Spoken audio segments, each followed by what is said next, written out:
Welcome back to the Complete History of Coffee, Episode 14, History of Chicory.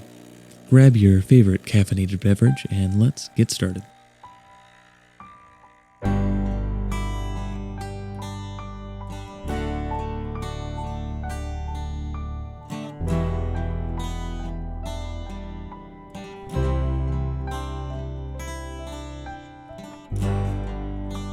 Today, we are going to be trying a chicory coffee. I got a coffee mix from Café du Monde. It's actually a chicory coffee. And I'm going to be pairing that with beignets, also from Café du Monde. So, starting with smelling it, it's definitely very roasty. It's a very deep, full kind of smell to it. I'm going to try tasting it. So it's definitely very bitter. Kind of reminds me a little bit of like an espresso. It does recommend making it as a cafe au lait. So I'm going to go ahead and add my steamed milk to it.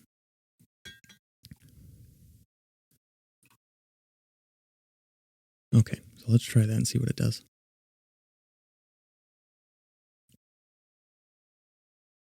It's definitely a little bit better as a cafe au lait. It kind of mellows out a lot of that bitterness. Brings in a little bit of a sweetness and definitely a creaminess. So let me try it with the beignet and see what that does.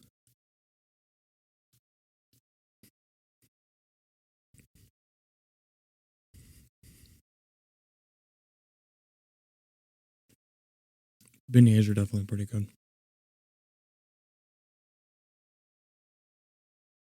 Okay, so the coffee and the beignet pair pretty well together. Definitely adds a sweetness to it from the powdered sugar. And I think the bread kind of balances out a little bit of that bitterness.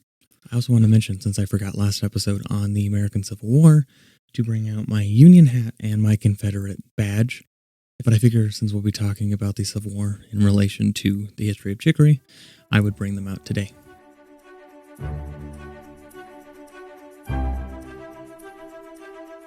There grows a blue flower with magical properties. It must be only picked at noon or midnight on St. James Day and can only be cut using gold. One must remember to remain silent while gathering the plant, as any who do make a sound will die soon after. Now, of course, many of you are wondering, why the hell would I want this flower then? Well, the flower can open doors into unseen worlds and can even help you to forget past loves. And if that's not enough for you, the flower also grants its possessor invincibility. This flower we're talking about is, of course, chicory, and these are some of the European folktales around the plant. So if we're going to take on Caldi and his caffeinated super goats, then we'll need to keep some chicory on us for this epic duel to come between coffee and chicory. Chicory is a blue flower, which is part of the dandelion family. It lacks caffeine, but when roasted, it has a similar taste to coffee. However, it being native to Europe and brought over early on to North America by colonists, meant it was readily available throughout history whenever coffee was no longer being supplied. The part of the plant which is brewed is not the blue flower, but the root.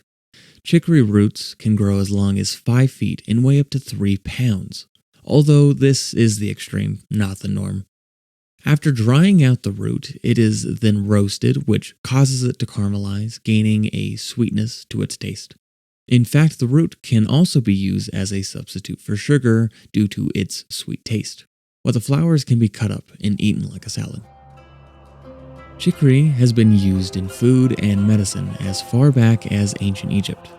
And the name chicory actually comes from the Egyptian, and do forgive me as my ancient Egyptian is a little rusty, Centaurium. Chicory went on to be consumed by the Greeks as a salad. And similarly, chicory sprouts were eaten by the Romans as a dish called puntarella. The Roman poet Horace mentioned chicory when he talked about his simple diet, stating, "As for me, olive, chicorie, maleve, provide me with sustenance." With chicorie, referring to chicory. Chicory was traditionally made as a tea and used to treat illnesses such as jaundice, gout, and rheumatism.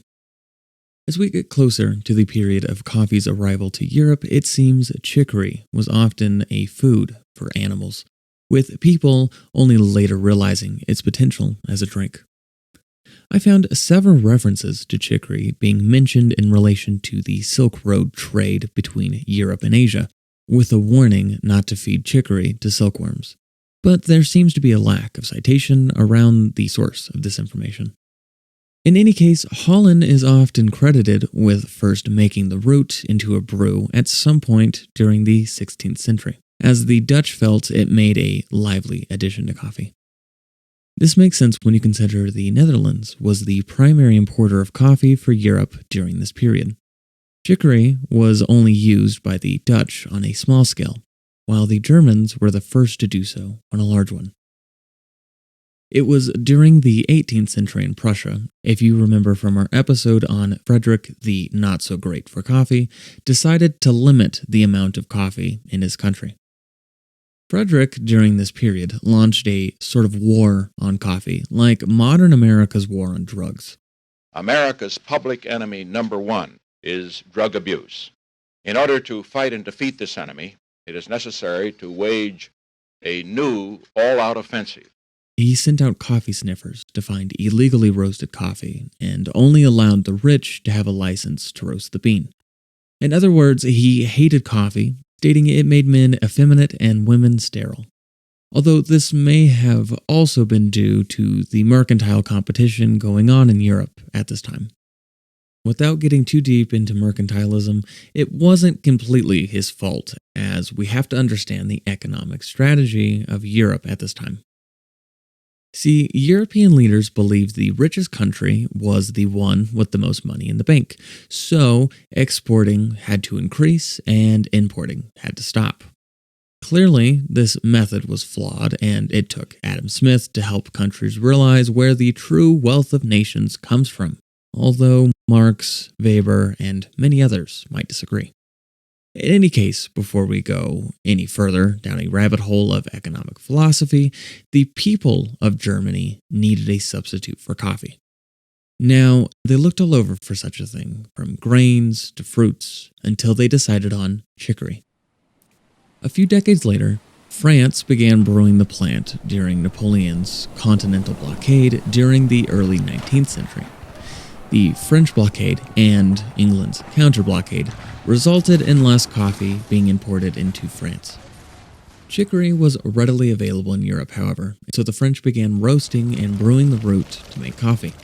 Even after the embargo on France was lifted in 1814, many French grew to enjoy chicory in their coffee and so continued to spread the drink to other parts of the world. For example, they took coffee and chicory drinking to places such as Canada, parts of the Caribbean, Indochina, and New Orleans. Places like Germany and Denmark also wanted chicory coffee, so during the 19th century, France was exporting as much as 60 million pounds of it a year. New Orleans was turned into a major coffee importing center by the French as a way to move their coffee into the United States from their coffee plantations in the Caribbean, such as Haiti. However, it was the Civil War which led to chicory's popularity in the United States. After the Union blockaded New Orleans, chicory took off in popularity there. The people of Louisiana began mixing acorns, beets, and chicory with their coffee to help stretch out their coffee supplies. Much like in France, even after the war ended, many in Louisiana still enjoyed chicory coffee, and it became a part of the culture of New Orleans. Chicory has been used in the 20th century in times of war, like during World War I by the Germans. During the war, the Allied powers cut off the Triple Entente's access to foreign goods. The Germans responded by coming up with several ersatz, which means substitutes. They used a mix of chicory, acorns, and beech nuts to produce a coffee substitute, and a similar recipe would be used by Germany again in World War II. England likewise also utilized chicory during World War II. Prisoners of war were given this coffee substitute during World War I, and it became known as ersatz coffee. More recently, economic crisis, such as the Great Depression, has led to chicory as a replacement for coffee, and some prisons have used chicory to help stretch out coffee supplies. Hopefully you enjoyed our episode on the history of chicory. Next episode, we will be returning to the United States to look at growing coffee brands like Folgers and Coffee and World War I. This show is written and produced by me, Era Zaffer. If you have not already, please consider supporting this podcast series on Patreon. For the price of a latte a month, you can support this and future projects in this series. Make sure to join our community on social media at the Complete History Podcast Series. If you would like to contact us, you can message us through social media or at our email, completehistorypod@gmail.com. Don't forget to subscribe on whatever platform you're listening to this podcast on, and make sure to share it with your family and friends. To close, here's a quote I came across when recently reading through several of Mark Twain's works. This one I stumbled upon in The Adventures of Tom Sawyer. They came back to the camp, wonderfully refreshed, glad-hearted, and ravenous, and they soon had the campfire blazing up again. Huck found a spring of clear cold water close by, and the boys made cups of broad oak and hickory leaves, and felt that water sweetened with such a wildwood charm as that would be a good enough substitute for coffee.